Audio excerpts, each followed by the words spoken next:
So do you guys remember during the 2020 presidential cycle where, I made it clear and a lot of people made it clear that Joe Biden has dementia? It was very clear. There were so many examples. There were two occasions on which he forgot Theresa May's name, the former prime minister of the UK. One of the times he substituted in Margaret Thatcher, who was in power in the 80s, so that gives you an idea.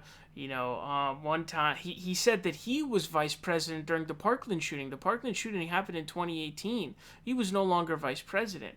He also had said that he worked with Deng Xiaoping, the leader of China, who's been dead for a long time, I think like 20 years now, that he worked with him on the Paris Climate Accord when he was VP, but he became VP in '08. Deng was already dead. He was already gone.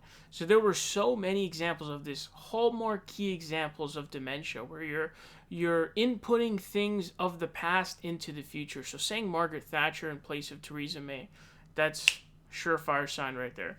So, everybody's been sucking Biden's dick because Trump is on his way out and Biden's on his way in. But the dementia doesn't just get cured. It doesn't just go away. So this is pretty cringe to watch. So he's going to get stuck here for a while, right? He is here. He's announcing two female generals who have been nominated for appointment to positions as 4-star combatant commanders. Lloyd Austin is the first African-American Secretary of Defense. And he's going to attempt to give a shout out to the Secretary of Defense. And he can't remember his name. So I want to thank you both, and I want to thank the former general. I keep calling him general, but the guy who runs that outfit over there. I want to make sure we thank the secretary for all he's done to try to implement what we just talked about, and for recommending these two women for promotion. Thank you all. May God bless you all, and may God protect our troops.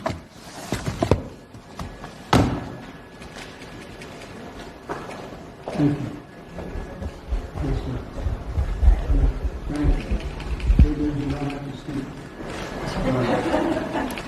Thank you, everybody. You've been listening to President Biden marking international. So yeah, that was pretty cringy. He completely forgot his name. By the way, the guy on the right, that's Lloyd Austin. Okay, he's with him. This is a big event here. You're coming here to talk about this, right? And you can't remember the guy's name. Now, everybody forgets stuff, even I do, and you'll see me sit there and try to think through. That's not an example of a normal thing to forget. You don't forget a name like that, especially when you're president of the United States, but the whole event is really surrounded around him and his appointments that he's making. Remember, he's the first African-American Secretary of Defense. And so, you got to keep that in mind, man. That's really, really a really horrible sign. Some people are trying to say it's a stutter. These are Biden supporters, idiots. That's not a fucking stutter. He's talking fine. He just can't remember. He didn't have the brain power. He didn't have the memory power to remember it. A key telltale sign of dementia. Again, when you start inserting names and things of the past in place of things now, like saying 80s, UK prime minister in the place of, a 2018 prime minister, yeah, that's dementia right there.